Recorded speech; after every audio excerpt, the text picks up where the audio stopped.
What's going on, guys? Welcome back to another video here on the Samurai Sports Network. Now, I'm sorry for there not being a video yesterday. I was feeling a little bit sick yesterday, and I was watching the Dolphins game as well, so I didn't want to kind of push anything, and I did have class and a couple other stuff, so I really didn't want to push anything. Just wanted to stay and kind of rest and stuff like that. So I do apologize for there not being a video, but with me not posting a video, the Miami Dolphins won yesterday's game against the Atlanta Falcons. It was a preseason game, but there are a couple takeaways. Obviously, I did my 3 takeaways last week, and I'll do my 3 takeaways again this week. This one might be a little bit shorter because I'm recording this right before I need to go to work, not work, school. But yeah, so here are my 3 takeaways from the game. The first one is that the backup quarterback situation looks to be done. It looks to be solved. Number 2 is that the running back situation seems to be the strongest that it's been in the past couple of years. And the third one is that the cornerback situation was decided yesterday.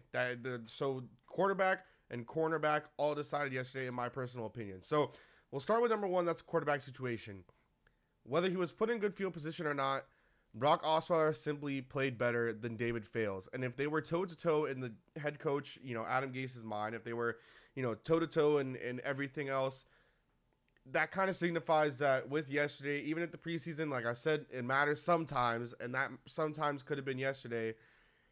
I think it would have mattered because Osweiler simply played way better than David Fales. I don't think that guarantees Osweiler a spot on the roster.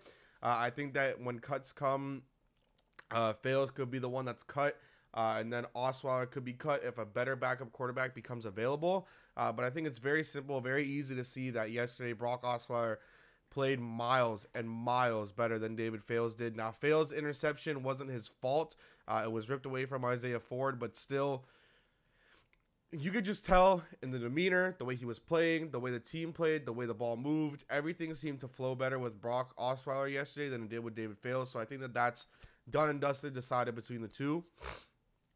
When it comes, like I said, to the running back situation, I think that the running back situation is the strongest that it's been in the past couple of years under Adam Gase. Now, obviously, Jai had a huge breakout season, so you can't say that wasn't strong, but he had a breakout season. But then, last year, it wasn't really strong. The running game wasn't going. We didn't have a rushing touchdown for the longest time. Nothing really seemed to click or work for the Miami Dolphins when running the football.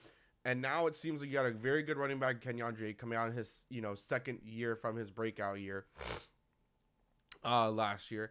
Then you have Frank Gore coming on in. Then Kalen Ballage looks really good. He's looked good all preseason. He looked good yesterday. And then Sonoris Perry also looks good. So you got to wonder who's, are we going to carry 4 running backs in? The other guy we got out of FAU looks good too. So you got to wonder, are you bringing 4 running backs in, putting one on the practice squad? What's the deal here for all of this, that's happening? So I think it's something that's very interesting.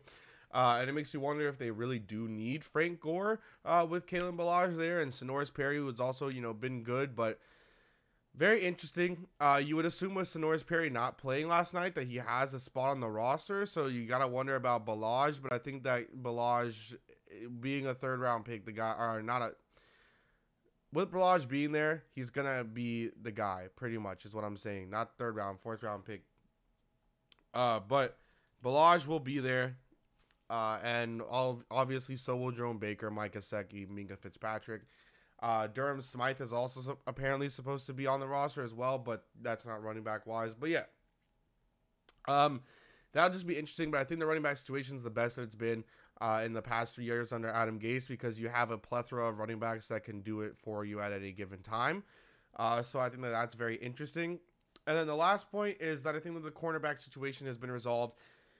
I think Torrey McTyer and Cordray Tankersley taken. I think Tony Lippett either gets traded or cut by the 4 p.m. deadline tomorrow. I think that there's no way in hell that Tony Lippett made this roster. Coming back off of his ACL injury, he just hasn't performed. And although Cordray Tankersley also wasn't performing, it seems as if the past 2 weeks he's kind of hit his stride and not really been as bad as he was. And I think Tony Lippett just hasn't shown anything at all of what we needed. Tankersley played very well yesterday. Torrey McTyer has been one that they've been considering for that outside corner spot, and he played extremely well yesterday. So I think that it's been decided out of the 3 T's. I think it's Tony Lippett's the one that gets cut. It's very unfortunate. I think a lot of us really like Tony Lippett, but at the end of the day, it is football. It is a business, and Tony Lippett's probably the one that gets cut. But guys, I hope you did very much enjoy this video. Make sure you guys go check out Dolphins Talk. I mean, I say it every video, and I even started with I say every video. But yeah, every video I talk about Dolphins Talk. Please go check it out. They have a great podcast, great articles up on there. My videos are on there. And if you're watching my video on dolphinstalk.com, make sure to click that YouTube thing that's right there. Come on to my YouTube page. Please subscribe, hit a like, comment down below your thoughts.